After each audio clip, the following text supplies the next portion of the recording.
안녕하십니까. 저 식생활교육지원센터 센터장 이용주입니다. 저는 이렇게 다시 또 올라왔는데요. 뭐 특별한 퍼포먼스가 있어서 올라온 건 아니고요. 저도 이제 화면을 좀 보면서 말씀드리고 싶어서 올라왔습니다.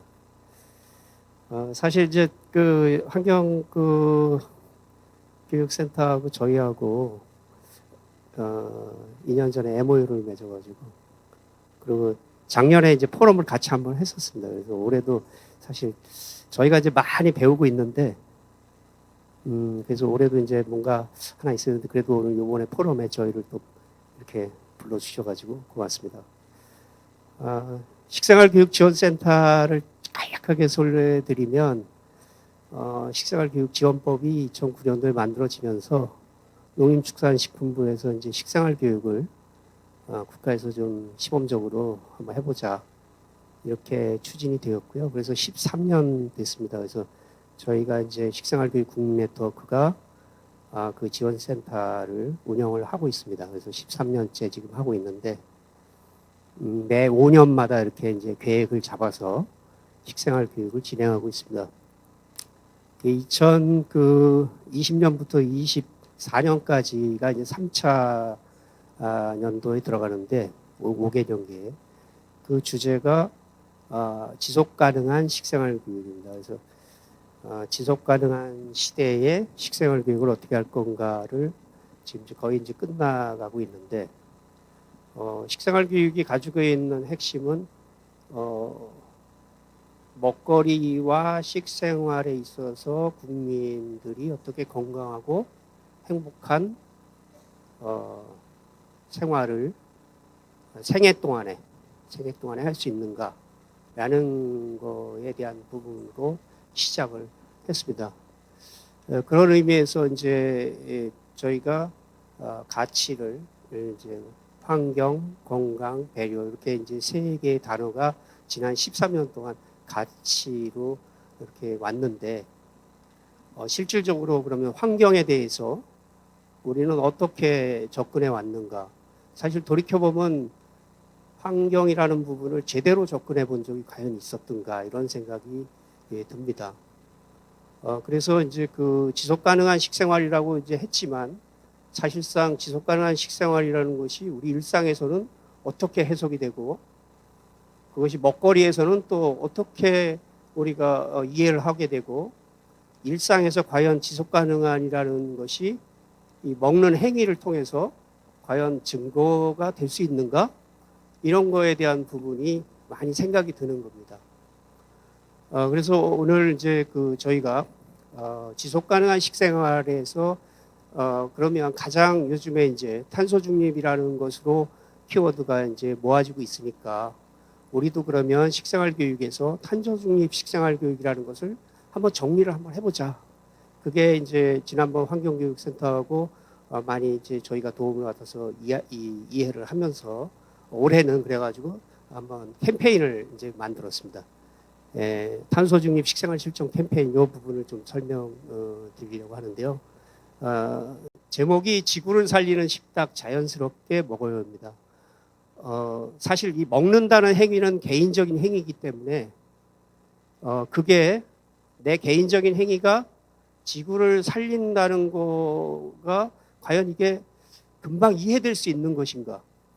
만약에 이게 내가 먹는다는 행위가 지구를 살린다는 거하고 금방 이해만 될 수 있으면 이것처럼 세상에 좋은 탄소 중립 실천 방안이 어디 있겠는가?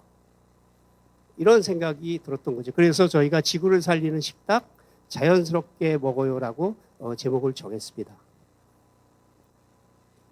그래서 저희 사업을 한번 그러면 캠페인을 전국적으로 한번 해보자. 그래서 지구를 살리는 식탁 자연스럽게 먹어요라고 해가지고 지난 4월부터 11월까지 8개월 동안 진행을 했는데요. 대상을 청소년들로 잡았습니다. 그 중에서 초등, 중등 학교 학생들. 왜냐하면 저희 식생활 교육은 대상을 두 부류로 보고 있습니다. 하나는 생애 주기별로 보고 있습니다. 왜냐하면 생명이 잉태되거나 잉태된 순간부터 죽을 때까지를 저희가 생애 주기별로 보는데 생애 주기별로 계속 먹는 행위는 이루어지잖아요. 그래서 그 대상을 두고 식생활 교육을 하고 있고, 또 하나는 그 생애들이 살면서 사회적 관계 속에서 맺어지는 그런 그 공동체를 갖게 되는데, 그게 이제 우리가 분류를 할 때는 경제적으로 볼 수도 있고 사회적으로도 볼 수 있습니다. 그래서 그런 취약계층 개념으로, 먹거리 취약계층 개념으로 봤을 때 이렇게 두 분류 대상으로 하게 되는데, 저희가 생애 주기별 중에서도 이 탄소 중립하고 가장 밀접한 세대, 미래 세대이면서 가장 행동을 할 수 있고 액티브한 세대가 누구일까 그랬을 때 그게 중학교, 초등학교, 중학교, 그리고 이제 이걸 학교 교육에서 정기적으로 지금 저희가 같이 하고 있지 않으니까 저희가 한번 모집을 했습니다. 그래서 기관, 수련, 청소년 수련원, 또 환경교육시설 이렇게 청소년 대상으로 기관들을 모집해가지고 전국에 2,000명을 대상으로 해서 예산 한 5천만 원 가지고 실시를 했고요. 그래서 이제 상도 저희가 좀 만들었습니다. 그래서 장관상도 만들고 이렇게 해서 참여할 수 있도록 했습니다. 내용을 보시면 요거 그래서 내용은 저희가 4가지 차시로 구성을 해서 캠페인을 했는데요.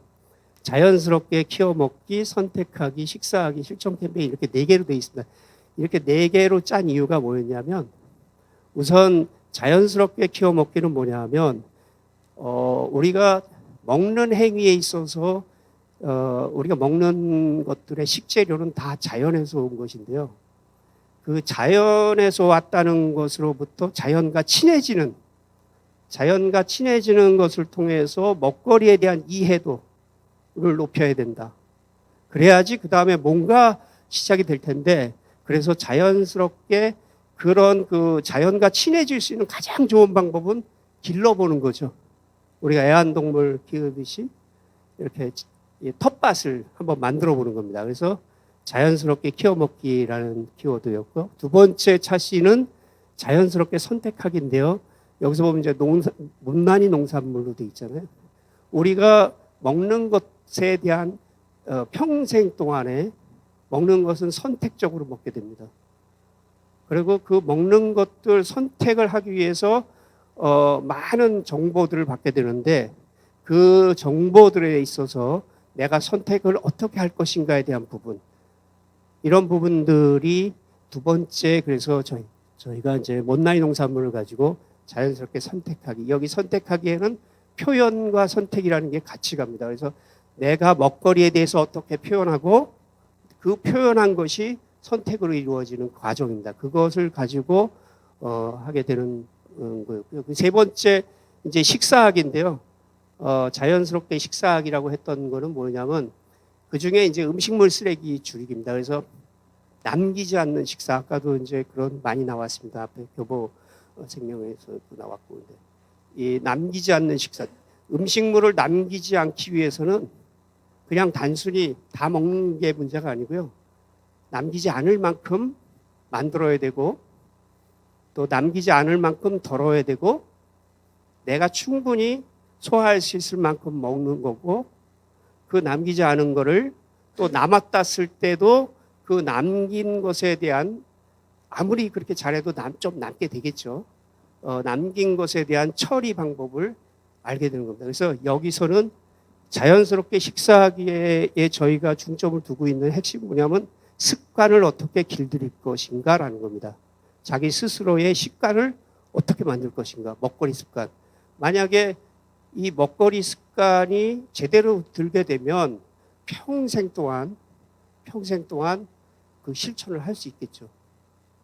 그 다음에 네 번째는 우리 동네 이제 식생활 탄소 중립 실천 캠페인인데, 이거는 뭐냐면 지금까지는 1, 2, 3번이 개인의 역량을 키우는 어떤 그런 캠페인이었다 그러면, 마지막 항목은 그걸 공동체적으로 좀 한번 확산시켜 보자. 그래서 서로 공감하고 그 공감의 정도를 우리 동네, 내가 살고 있는 지역, 가장 많이 왔다 갔다 하는 내가 나의 에너지를 가장 많이 쓰는 곳에서 할 수 있는, 그렇게 해서 4개의 차시로 이렇게 이제 나름 구성을 해가지고 저희가 이제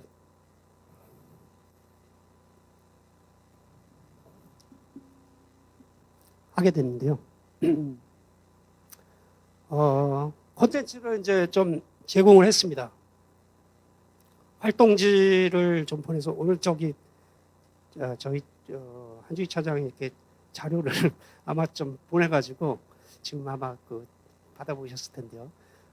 그게 완벽하지는 않지만 이제 그걸 만들어서 보내주고 그다음에 텃밭 키트도 보내드리고 보통은 이제 텃밭을 다 갖고 계신 분들이 기관이 이렇게 신청을 하셨습니다. 그다음에 농산물 꾸러미도 저희가 따로 보내드리고 그리고 이제 그런 캠페인이나 홍보를 위해서 현수막이나 포스터도 다 만들어서 같이 보내드렸습니다.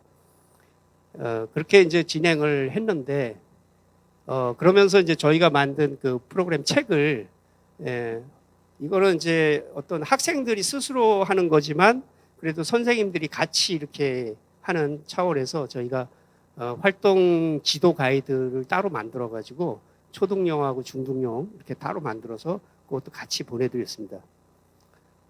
그렇게 해서 이제 1차 시 활동 이제 자연과 친해지고 텃밭 활동에 대한 부분을 하게 됐는데요. 그걸 하고 나서 SNS를 통해 가지고 피드백을 저희가 받았습니다.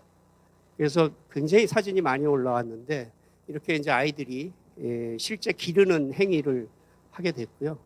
그다음에 그 행위를 통해서 했던 것들을 이제 기록으로 이렇게 같이 나눠가지고 자기의 생각들을 정리를 해가지고 보내왔습니다. 여기 보면은 저희가 놀라운 것이 그 기르는 행위 속에 숨겨져 있는 여러 가지 뭐 지식이 될 수도 있고 어떤 그 과정이 될 수도 있는데요. 여기 애벌레와 나눠 먹어요. 그러니까 벌레와 우리가 인간이 벌레와 음식이 같이 나눠 먹는다는 행위 자체가 이게 가장 바람직한 이 행위인데 생산 행위인데 아이들이 이걸 누구한테 가르쳐 준 것도 아닌데 이렇게 스스로 그려가지고 걔가 이제 애벌레가 나중에 나비가 되잖아요. 이렇게 그려왔습니다. 그리고 내가 기르고 내가 먹어봐요. 그래서 자연스럽게 먹어요. 여기 5R이라는 거는 아마 많이 보셨을 거예요. R이 이게 뭐 리유스, 리사이클 뭐 이런 것들을 얘기하겠죠. 그래서 그런 부분에 대한 그 먹거리에서 핵심, 지속 가능한 먹거리의 핵심은 선순환 구조라고 얘기를 합니다. 생산, 그것이 우리가 보통은 이제 산업적에서는 유통이라고 얘기하지만 보통 우리가 얘기할 때는 그걸 어딘가에서 사거나 받아서 그 다음에 나의 냉장고도 일종의 유통 과정이죠.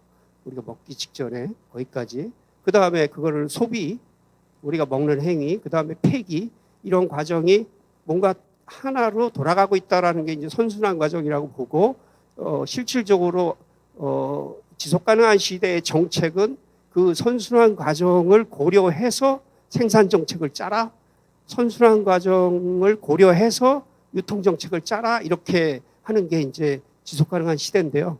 그런 것들을 이미 아이들이 이 안에 다 표현하고 있습니다. 그래서 깜짝 놀랐고요.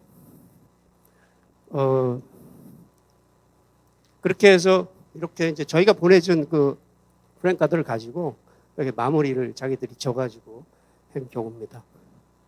이제 두 번째 차시로 가면은 여기서는 이제 못난이 농산물을 가지고 우리가 이제 내가 그 못난이 농산물에 대한 것들 우리가 핵심이 뭐냐면 이제 선택, 내가 어떤 걸 음식을 먹을 때 우리가 음식을 선택하는 경우도 있지만 재료 자체를 선택하기도 하고 그리고 선택이라는 행위 자체가 많은 것들을 내포하고 있습니다. 그런데 못난이 농산물이 생기는 이유는 뭐냐면 산업적으로 어떤 이제 예를 들어서 음식 산업이나 급식 산업에서 못난이 농산물을 다루기가 쉽지 않죠. 왜냐하면 얘는 크고 반듯반듯해야 세척 과정도 빠르고 세분화하는 과정도 빠르고 이렇게 돼야 생산성이 높아지니까 자꾸 대량 생산하는 곳에서도 그런 걸 추구하고 소비하는 쪽에서도 그런 걸 추구하게 됩니다. 그런데 실질적으로 우리가 이 원나이 농산물은 그런 과정 속에 들어가기가 상당히 어려운 거죠. 이게 들쑥날쑥하니까. 그러니까 그런데도 불구하고 가장 그래도 소비가 이 원나이 농산물이 소비될 수 있는 시장은 우리 가정인데 가정에서조차도 그런 걸 선택하지 않게 되는 거죠. 그런데 이거를 가지고 이제 아이들이 실질적으로 온라인 농산물에 대해서 어떻게 생각하고 있고 실제 우리가 어떤 걸 선택한다는 걸 뭔지를 기록한 내용입니다.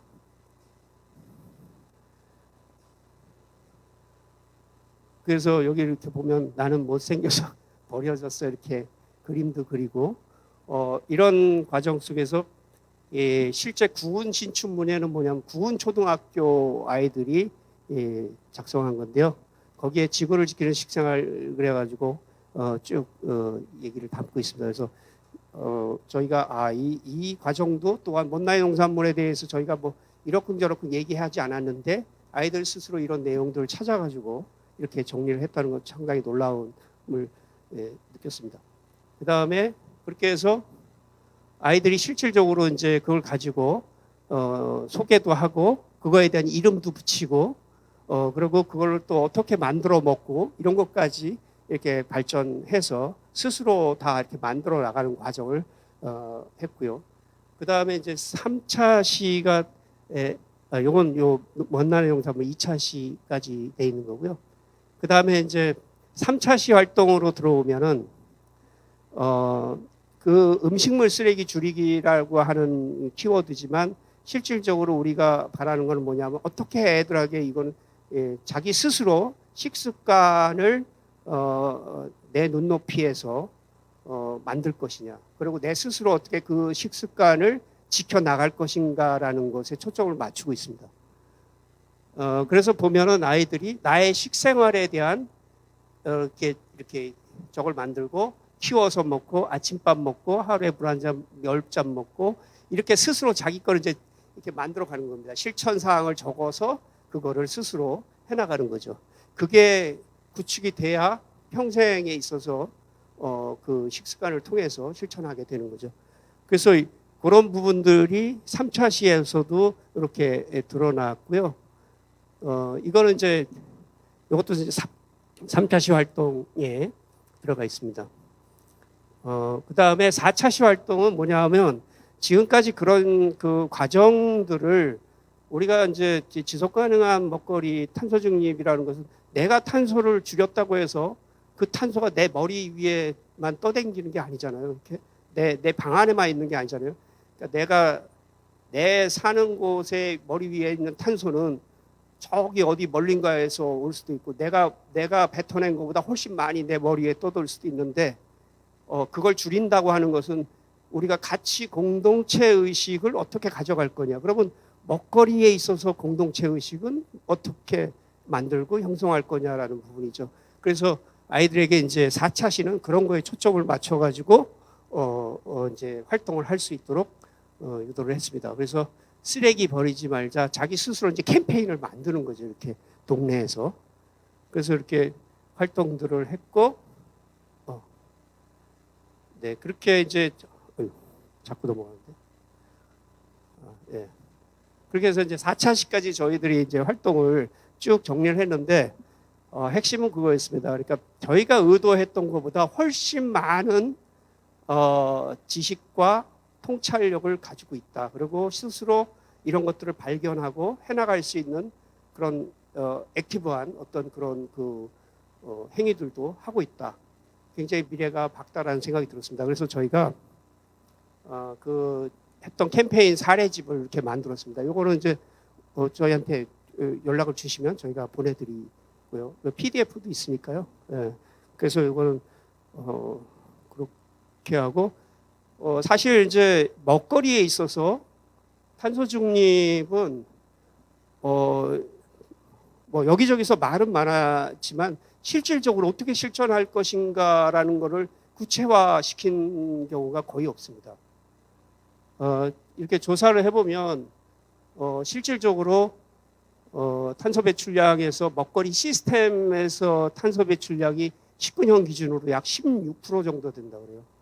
그 먹거리 시스템이라는 게 뭐냐 하면 생산, 제조, 유통, 소비 이게 다 포함이 된 겁니다.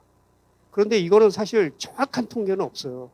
이걸 정확하게 먹거리 시스템 전체를 통찰력 있게 그걸 집중적으로 그 관점에서 탄소가 얼만큼 배출되고 있고 어디서 배출 이거를 정확히 지금 통계를 아직은 국가에서도 정확히 되지 않았습니다. 그래서 근데 유추해 보면 이제 저런 시스템인데 실제 이제 그거에 대한 거를 19년도에 보면은 주로 이제 작물 재배에서는 그렇게 많지 않습니다.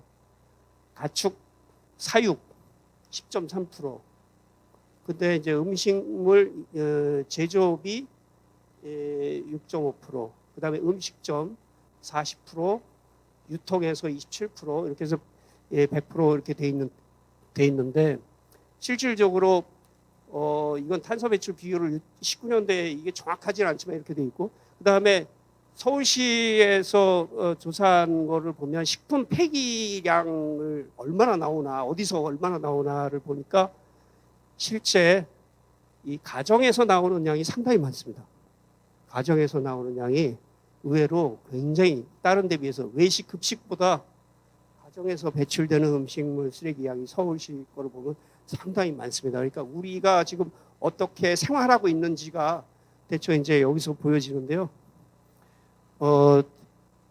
이 소비 행태라 그러는데 보통 조사를 할 때는 소비 행태라 그러고 저희는 식습관이라고 얘기하거든요.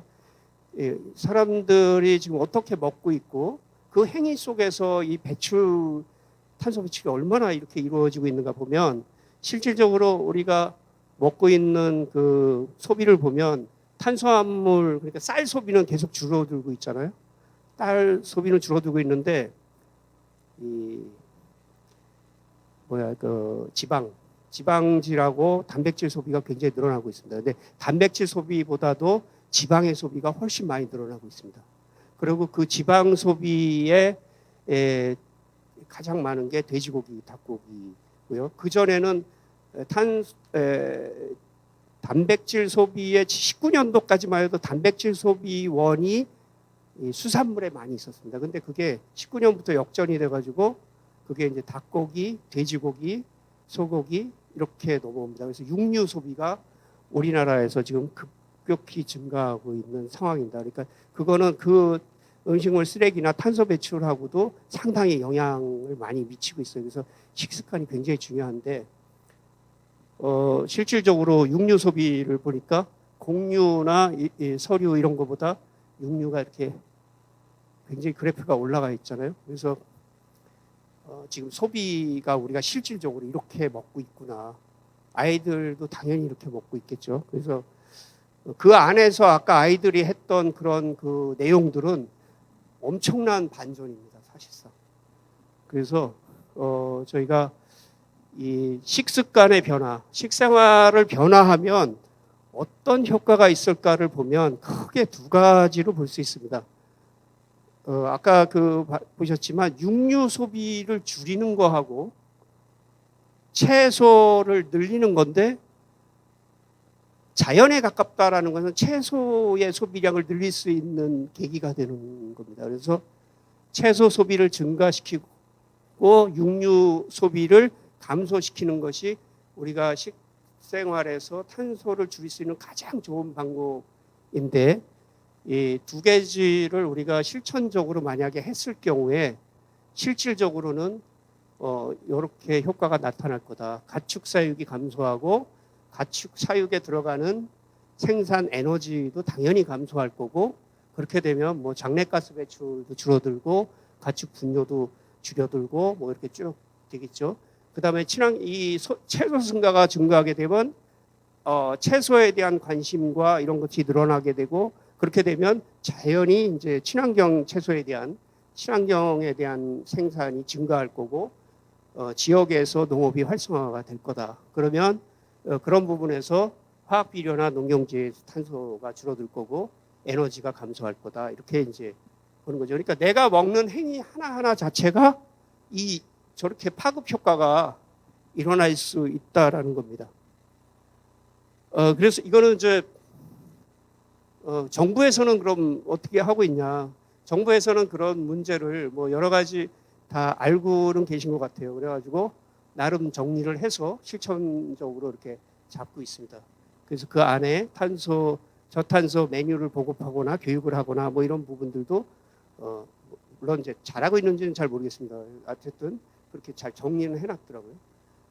그 다음에 저희가 이제 그 중에서 저탄소 메뉴 보급 이 교육이라고 하는 영향력이 식품 폐기 감축에 대한 영향력이 감축에 대한 효과성이 70%고 교육에 대한 부분도 한 65% 넘어갑니다. 그래서 다시 말해서 이 교육적 효과가 상당히 크다. 단순히 막 직접적으로 탄소를 감축하려고 하는 노력도 있지만 이 소비에 있어서 아이들에게 어떻게 교육하냐에 따라서 탄소 배출의 양이 훨씬 줄어들 수 있다라는 이야기입니다. 그래서 이제 저희가 이제 이런 그 캠페인과 이런 것들을 좀 정리를 좀 해보면요. 저희가 지속 가능한 식생활에서 먹거리 선순환 체계에 어떻게 애들에게 그 탄소 중립을 직접적으로 하는 게 아니라 생활 속에서 내가 먹는 행위를 통해서 하려면 어떻게 해야 되는가라는 것에 저희 이제 식생활 교육의 핵심이 있다고 보시면 될 것 같아요. 그래서 환경 건강 배려라고 해도 그 4가지 단계가 있습니다. 그래서 인식에 대한 변화, 그것은 먹거리의 생태 환경에 대한 인식 변화인데 그거는 텃밭에서 이루어질 수 있다라고 보고 있는 거고요. 두 번째는 관계를 전환해야 되는데 그것이 나와 나의 생활과 지구가 같이 가고 있구나 라는 거에 대한 인식입니다. 그런 부분이고, 세 번째는 그것이 지속하기 위해서는 나의 습관에서 변화가 일어나야 된다는 거죠. 그래서 그것이 습관에서 변화가 일어났다는 결과치가 내가 어떤 거를 표현하고 선택하는가에 달려 있는 거고요. 마지막으로 실질적으로 어떤 그런 것들을 모아서 우리가 공동체적인 실천과 참여율을 높이는 겁니다. 그래서 아까 이제 광화문에서 막 5천 명 학생들이 모였던 그런 참여를 5만 명, 막 50만 명 이렇게 모일 수 있도록, 만약에 이런 캠페인을 저희가 이제 계속하면은 아마 여기 참여했던 학생들이 광화문에 달려가지 않을까 이렇게 생각이 듭니다. 그래서 저희가 이런 캠페인하고 이런 걸 했던 이유는 뭐냐면 내년도에 탄소 중립 식생활 교육 표준 프로그램 매뉴얼을 좀 만들려고 합니다. 그래서 식생활 관련돼서 먹거리에 있어서의 탄소 중립 식생활 교육을 좀 더 일상에서 쉽게 접하게 하기 위해서, 또 그런 걸 실천하고 있는 많은 기관과 선생님들이 이걸 활용할 수 있도록 그 매뉴얼 작업을 지금 하고 있습니다. 그래서 내년도에는 이게 그러니까 2월, 3월이면 나올 거예요. 그래서 내년 신학기 시작하면 활용할 수 있도록 그렇게 준비를 하고 있습니다. 여기에는 이제 생애주기별 또 식생활 프로그램하고 연계하고 또 기존의 그 탄소 중립 사례들도 조사를 해가지고 같이 담아 놓을 예정에 있습니다. 이 먹거리에 관련된 부분에서요. 저희가 그래서 이제 이건 마지막으로 저희가 드리고 싶은 이야기의 메시지는 그겁니다. 탄소 중립 식생활, 아까 이제 시민 얘기가 나왔지만 지구 시민 말씀하신 거의 같은 맥락이라고 보여집니다. 그 지구 시민이라는 거리 되려면 그 실천 능력이 높아져야 되는데 그 중에 하나가 먹거리를 통해서 그 실천 능력을 높이려면 어떻게 해야 되는가? 저희는 그 5가지를 말씀드리고 싶습니다. 첫 번째가 우선 농산물에 대한, 우리가 먹는 농산물, 자연이 준 선물에 대해서 내가 그걸 한번 길러보면서 이해를 하고 그거를 나와 같이 이렇게 받아들이고 하는 그런 과정이 필요합니다. 그런 이해 능력. 그 다음에 두 번째는 아까 계속 누누이 말씀드렸지만 내가 어떤 것들을 선택하고 그런 것들에 대한 음식에 대한 표현, 이런 것들을 어떻게 할 거냐라는 그 표현력을 높이고 내가 선택하는 거에 있어서의 분명한 자기 기준을 가져가는 거, 이런 부분이고요. 세 번째는 그런 것들을 다룰 수 있는 아주 최소한의 기술입니다. 그래야지 내가 잔반을 안 남기는 거는 단순히 덜어먹는 차원이 아니라 덜 만들어야 되고, 덜 만들기 위해서는 소분도 할 줄 알아야 되고, 또 처음에 구매를 할 때도 그렇게 구매를 해야 되고 이런 것들이 다 습관화돼야 되는 거죠. 그래서 바른 식습관을 자기 스스로 기록하고 그거를 실천해 나가고 그런 인식을 변화시켜 나가는 과정이 필요합니다. 그러면서 마지막에 음식을 통해서 우리가 지속 가능한 세상이라고 얘기하는 것은 이 공감의 능력입니다. 공감. 그러니까 감정을 같이 나누는 겁니다. 감정을. 그래서 아마 그런 이 아까 말씀드렸던 그 광화문에서 어떤 행사가 있다 그러면 막 5천 명, 5만 명씩 모여서 같이 공감하고 그런 과정들. 그렇게 해서 돌아가서 나의 공동체, 나의 마을에서 그런 공동체 의식을 지속할 수 있도록 하는 능력. 이렇게 저희는 5가지로 보고 있습니다. 여기까지 마치도록 하겠습니다. 감사합니다. 반갑습니다. 방금 소개받은 가재울 청소년센터의 김영대입니다. 제가 온 것은 청소년센터를 대표해서 온 건 아니고요. 한국청소년재단이라고 하는 그 사단법인입니다. 거기 상임이사를 제가 같이 맡고 있고요. 저희가 서울에서 15개 청소년 시설, 가재울 같은 시설을 운영하고 있습니다. 그래서 청소년 분야에서 어떻게 환경 활동들이 이루어지고 있는지 이런 내용들을 좀 소개해 드리도록 하겠습니다.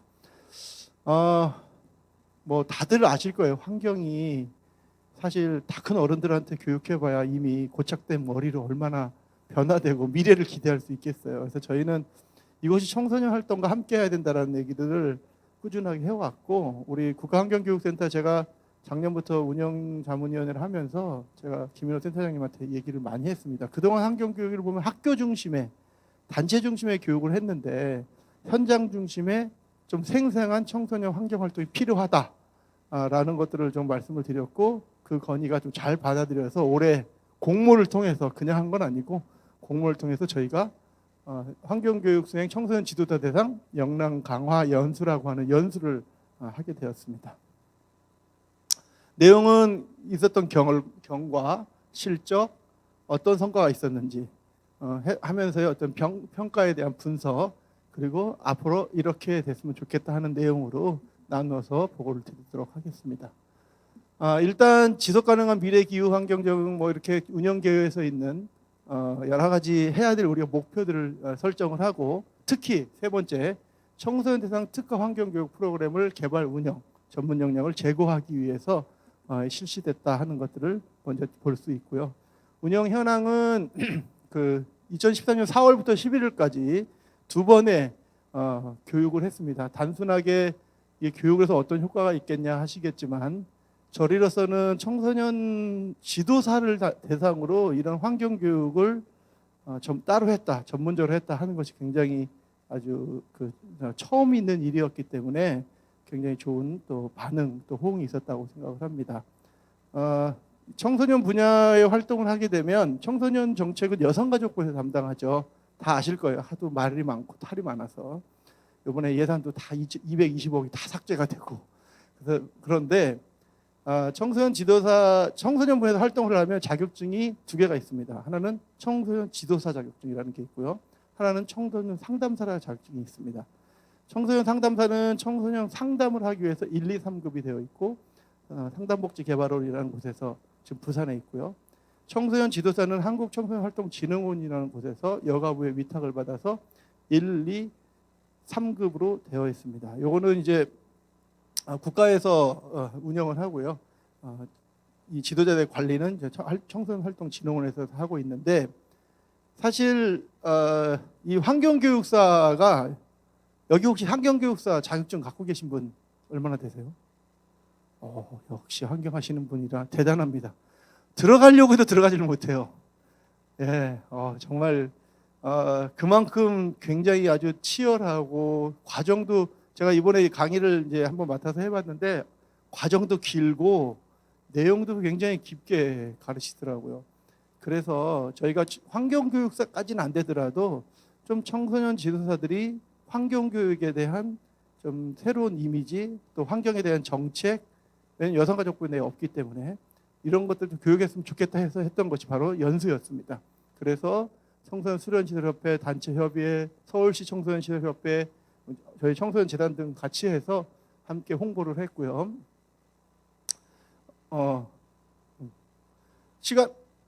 시간은 총 시간은 총 60시간, 30시간씩 연희회. 여기 왜 이렇게 빡신가요? 뭐 환경교육사는 훨씬 더 이거보다 긴 시간을 하죠. 하면서 이걸 다 할 수 있나? 청소년들도 바쁜데. 근데 막상 해보니까 시간이 부족하더라고요. 예. 그래서 이론 16시간, 체험 10시간, 실습 4시간, 온라인 동영상 6시간, 2박 3일 숙박 캠프 20시간, 개별 운영 4시간, 비대면도 하고 대면도 섞어서 총 30차시, 15차시를 2회로 나누어서 이렇게 진행을 했습니다. 1기는 23년 6월 27일부터 7월 7일, 2기는 9월 1일부터 9월 15일 동안 모집하고 교육을 했고요. 북한산 생태탐방원은 서울을 중심으로 해서, 그리고 국립평창수련원은 이제 국립수련원에서 했는데, 1기하고 2기하고 어디가 더 빨리 마감이 됐을까요? 1기, 그렇죠. 교통도 좋고. 그런데 평창이 훨씬 빨리 됐어요. 왜 그럴까요? 그만큼 우리 그 사람들은 자연에 대한, 평창은 물론 이제 북한산 생태탐방원도 도봉산 앞에 자연 속에 있는데 서울에 있다 보니까 오히려 거기보다는 평창이 훨씬 선호도가 높더라고요. 자연과 함께 할 수 있으니까. 총 인원은 51명, 신청 인원은 90명이었는데 계속 취소, 변경, 취소, 변경, 굉장히 이게 어렵더라고요. 무료로 다 하다 보니까 뭐 당일 취소, 심지어 당일 취소하시는 분도 나오고, 그래서 이거는 앞으로 이제 어떻게 해야 될지 고민해봐야 될 것 같고, 청소년 지도사도 1급은 뺀 2급하고 3급 10년차 밑에 아래에 있는, 이제 막 청소년 활동을 시작하는 10년차 밑에 대상으로 진행을 했습니다. 그래서 기획 및 점검회의를 6회 했고요. 자문회의를 3회 했고요. 최종 성과 보고회를 유튜브로 라이브를 가지고 했습니다. 그래서 좋은 사례도 가지고 최근에 지난주에 했거든요. 그래서 좋은 사례 발표도 하고 시상도 하고 유튜브로 참여했던 분들 이야기 듣고 하는 그런 성과 보고회도 실제로 했었습니다. 비대면 강의는 총 6회가 있었고요. 참가자 유튜브 링크를 전달해서 사전에 미리 강의를 듣고 올 수 있도록 그렇게 했습니다. 참가자들의 만족도 설문을 했고요. 강사로는 기후활동가 우리샘 에코만 코리아 대표고 유엔 청소년 환경총회 공동조직위원장인 하지원 강사와, 또 산소중립과 지역사회 실천 사례해서 실제로 지역에서 실천하시는 김서영 선생님, 그리고 정책연구원에서 연구하시는 황세영 박사가 함께 온라인으로 해서 진행을 했습니다. 일정표는 이제 뭐 책에 다 있으니까 보시면 2박 3일 동안 했고요. 그래서 1일차와 2일차, 3일차로 나누어서 굉장히 빡빡한, 저녁까지 일정을 소화해야지만 할 수 있는 것으로 하다 보니까 빡빡했지만 그것이 오히려 또 선생님들한테는 이 동기를 더 다지고 선생님들이 더 이렇게 하나가 되는 그런 시간이 되지 않았나 생각됩니다. 사실 2박 3일을 이렇게 비워서 나온다는 게 우리 청소년 지도자한테는 굉장히 쉽지 않은 일이었거든요. 근데 시도해 보면서 굉장히 만족도도 높았고 좋았다는 것을 알 수가 있습니다. 그래서 이렇게 홍보했고요. 2082개소에 홍보했고요. 7,331명 대상으로 다 뿌리고 홍보했었습니다. 그래서 저희는 막 이거 너무 많이 오면 어떻게 하지 했는데, 처음이다 보니까 신청은 그렇게 많지 않았지만 우리가 사실 목표로 했던 인원은 그래도 어느 정도 달성할 수 있었던 그런 진행이었습니다. 그래서 SNS 통해서 홍보를 했고요. 그래서 1기는 32명이 했었는데 뭐 당일 취소 또 뭐 오면서 뭐 등등 해서 21명이 수료를 했고요. 2기는 역시 58명 중에서 36명이 수료를 해서 1기는 서울에 있는 북한산 탐방원에서 2박 3일, 그리고 2기는 국립평창수련원에서 2박 3일 이렇게 진행을 했습니다. 협력 기관이 2개서 북한산 탐방원과 평창수련원. 사실 저희는 원래 조금 참가하는 사람들이 좀 부담도 일부 하고, 그래서 조금 더 좀 여유 있게 하려고 했는데 첫 해다 보니까 아무것도 받지 마라. 그러다 보니까 여러 가지 조금 예산도 부족하고 해요. 그래서 할 수 없이 인력 자원과 인적 관계를 좀 동원했습니다. 그래서 북한산 탐방원에 또 제가 국립평창수련원에 또 있었기 때문에 좀 부탁을 해서 거기 프로그램 지원도 좀 받고 저희가 할 수 있는 최소의 예산과 할 수 있는 예산으로 정말 어렵게 했습니다. 강사로 14명이 참여해 주셨고요. 운영 지원으로 저희 재단 내에 TF를 만들어서 진행을 했습니다. 그래서 이분들이 함께 다 이렇게 강의해 주시는 그런 내용들입니다. 여기 여러분이 아시는 분도 여기 한 분 있죠? 우리 최대한 계장님도 와서 멀리까지 와서 해주셨습니다. 네. 그다음에 교육 콘텐츠는 교재가 2개, 1, 2부 워크북 제작을 했고요. 6개의 콘텐츠 비대면 동영상을 제작했고요. PPT는 15개를 제작해서 오리엔테이션을 강의용으로 제공을 했고요. 환경 프로그램은 모듈별로 22개가 개발이 됐고 실제로 운영하고 개별로 기획해서 운영해 본 것이 51개 프로그램이었습니다. 사실 청소년 지도자들이 프로그램을 만들고 하는 것들은 굉장히 잘합니다, 실제로. 그리고 정책적으로 우리가 여가부의 청소년 정책, 환경이라는 정책이 지금 없었기 때문이지 사실 지금 현장에서 청소년 시설들이나 이곳에서는 청소년 기후 환경 프로그램들 굉장히 많이 하고 있습니다. 좋은 프로그램도 실제로 많이 있고요. 근데 그동안 개별적으로 하던 프로그램들을 이번에 한번 모으는 계기가 됐고 그 프로그램도 서로 이제 공유하고 나누는 계기가 됐었다 하는 것들을 말씀드릴 수가 있겠습니다. 그래서 뭐 1회차에서부터 31회차까지 기후활동, 우리의 삶, 탄소주기, 기후위기, 오리엔테이션, 환경교육, 뭐 메타버스로 만드는 메타버스를 갖고도 지금 판교 같은 경우는 굉장히 청소년들과 활동을 잘 하고 있거든요. 기후시 뭐 그래서 쭉 이런 내용들로 해서 또 특히 그냥 일본 이론만 하는 것이 아니라 보시면 보드 게임을 기반으로 한 자연놀이, 모바일 기반의 탄소 중립 실천, 야외 자연 활동에서의 어떤 야외 활동 놀이 이런 것들을 활동과 놀이가 접목되는 활동으로 진행을 했습니다. 그리고 평가 보고도 했겠고요. 프로그램 만족도는 50총 7개, 종합 만족도 2개, 비대면이나 1, 2기 각 프로그램 강사 만족도 종합 평가를 했고 또 동료 평가해서 동료 평가서 12개, 또 수료할 수 있는 수료증, 또 평생 계좌에다 등록해서 교육까지 들을 수 있도록 이렇게 다 연계해서 저희가 해야 될 일들은 빠짐없이 처음이었지만 어려웠지만 다 해냈다 하는 겁니다. 그래서 우수 프로그램 저희가 자체 시상도 했고요.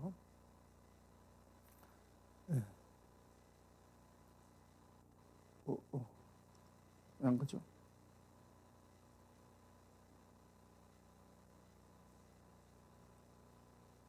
됐나요? 자, 그래서 말씀드린 대로 유튜브에 가면 저희 이번에 했던 프로그램에 대한 평가, 참여했던 프로그램의 내용, 우수 프로그램에서 6분이 나오셔서 지도자별로 발표 이런 것들을 쭉 해서 했습니다. 그래서 약 현재는 한 300개 정도 조회가 되고 있습니다. 요거는 프로그램 만족도에 대한 평가표입니다. 아주 국가환경교육센터 대단하더라고요. 이런 거 안 하면은 굉장히 아주 꼼꼼하게 저희가 또 공부도 많이 했어요. 그래서 하나하나 참여했던 분들 사업 하나하나 시간 하나하나의 시간들을 다 평가하고 그거에 대한 통계를 내고 데이터를 내서 분석하는 그런 작업들을 일일이 다 했습니다. 많이 배웠습니다. 네, 그다음에 이제 요건 모듈별로 활동했던 프로그램들을 다 모아서 이렇게 모듈별로 프로그램 만들고 운영 계획서까지 전부 다 해서 전부 우리가 자료집화했고 결과 보고서에 이번에 해서 참여했던 기관들에 다 보내줄 예정입니다. 네, 그래서 이거 뭐 프로그램 우수했던 사례인데요. 짝짝짝 에코리언 카드 이런 에코링 카드 같은 거 에코링 카드 만들어서 집에서 청소년들이 활용할 수 있는 실제로 프로그램들. 이건 교육뿐만 아니라 이번 연수에서 특징은 그냥 배우고 끝나는 게 아니라 그걸 모둠에서 만들어서 실현을 해보고 실제로 현장에서 적용하는 데까지가 수료하는 그런 아주 쉽지 않은 과제였지만 이걸 통해서 어쨌든 정말 다들 재미있게 의미있게 잘 진행했었던 것 같습니다. 시간이 벌써 이렇게 됐네요. 네, 어쨌든 그래서 이런 식으로 해서 프로그램을 진행을 했고요. 뭐 너의 이름은 환경마크해서 이런 프로그램도 진행을 했고요. 네, 통통 에코통이라고 하는 가평 청소년 문화재 환경교육을 또 해서 실제로 가평 지역 청소년들과 함께 프로그램을 했고요. 이번 프로그램들은 그냥 만들어 보는데 그치지 않고 실제로 끝나고 실행을 해서 보고서까지 나왔다 하는데 저희가 큰 의미가 있었던 것 같습니다. 위기 5분 전 판을 뒤집어 이건 게임을 통해서 할 수 있는 그런 프로그램들이고요. 다 이번 그 프로그램을 통해서 한 겁니다. 그래서 요거를 이제 만족도를 분석해 보니까 대부분이 청소년 수련과 청소년 시설에 계신 분들이 대부분에 있었고요. 그 외에도 상담복지센터나 뭐 특화시설, 유스호스텔, 또 공공기관에 계신 분도 왔고요. 전반적인 만족도는 95%, 기여도는 92.4%, 환경교육 지도자 이게 지도자가 교육이 필요하다 나온 게 97%, 운영기관 만족도는 94%, 굉장히 높은 상회하는 그런 것들을 볼 수 있습니다. 그 외에도 뭐 여러 가지 저희가 이제 해놨기 때문에 결과수로 보면 될 것 같습니다. 그래서 저희가 아까 제가 서두에도 말씀드렸습니다만 이런 프로그램들이 청소년 지도사를 대상으로 청소년을 함께하는 사람들이 함께할 수 있었다 하는 게 굉장히 큰 의미가 있었고, 어제 저희가 청소년 시설들 6개 시설이 모여서 환경연대를 이제 만들기 시작했습니다. 어제 그래서 유튜브로 각 시설마다 또 환경 프로그램도 발표하고 했었는데, 이런 것은 앞으로 환경은 어느 한 기관에서 어느 한 부처에서 탁 해서 되는 게 아니라고 생각합니다. 연대감이 있어야 되고 함께 했을 때 큰 힘이 발휘해야 한다고 생각합니다. 그래서 딱 4가지로 했는데요. 한국의 크레타 툰베레 같은 애들을 좀 만들어 보자. 환경을 가지고 실제로 나서서 이야기할 수 있고 행동할 수 있는 그런 청소년들을 한번 찾아보자. 네, 그런 만든다는 말은 좀 맞지 않죠. 찾아서 함께 할 수 있도록 전국 단위의 청소년 기후 활동을 할 수 있는 청소년들을 만들어 보자. 저희는 개인적으로는 저희 지구방위대라고 청소년 지구방위대라는 이름으로 지금 청소년들이 지금 활동하고 있거든요. 두 번째는 이제 디지털 시대를 맞이해서 환경 분야도 이제 데이터가 필요하다. 저희가 아까 그냥 단순히 만족도를 갖고 갔는데 정말 이제 앞으로 디지털 시대가 되기 때문에 환경 분야도 어떻게 이것을 데이터화하고 데이터를 통해서 답을 찾을 것인가 노력을 해야겠다. 세 번째는 교육활동 전문가들에 대한 플랫폼을 좀 확장하자. 인적 자원, 물적 자원 네트워크도 가지고 오늘도 보니까 아주 그 앞에서 발표하신 분도 그렇고 각 지역에서 좋은 사례들이 있는데, 이런 사례들이 지역에서만 끝날 것이 아니라 서로 연대하고 또 서로 상호 좀 그 함께할 수 있는 그런 플랫폼을 통해서도 볼 수 있고, 물론 이미 국가환경교육센터에서 잘하고 계시지만 그런 것들이 함께 연대할 수 있는 방법이 좀 필요하다. 그래서 환경적 연대감, 학교와 청소년 시설, 또 이런 단체와 또 이런 여러 함께 할 수 있는 분들이 좀 연대할 수 있는 그런 자리도 좀 만들고 또 실천할 수 있는 실천거리도 좀 만들어서 하는 것이 중요하다 하는 것들을 저희가 이번 연수를 통해서 도출해본 제안하는 바고요. 행사에 대한 부분은 저희가 이제 주최 측하고 얘기해서 갑인 우리 주최 측하고 얘기해서 저희가 아쉬웠던 점은 다시 하도록 하고요. 알버트 아인슈타인이 그런 얘기를 했대죠. 환경은 나 아닌 모든 것이다. 저는 청소년들이 어려서부터 환경에 대한 중요성을 알게 되고 환경을 가지고 자기 일상생활을 실천할 수 있는 정말 때가 되면 따로 교육하지 않아도 자기의 생활이 환경이 되고 환경을 생각하는 일들이 되지 않을까 생각합니다. 어쨌든 저희가 올해 처음 이렇게 청소년 지도센터를 했으니까 앞으로도 이런 기회가 더 많이 생겼으면 좋겠고 여기 계신 여러 기관들하고도 연대할 수 있는 좋은 일이 있었으면 좋겠습니다. 감사합니다.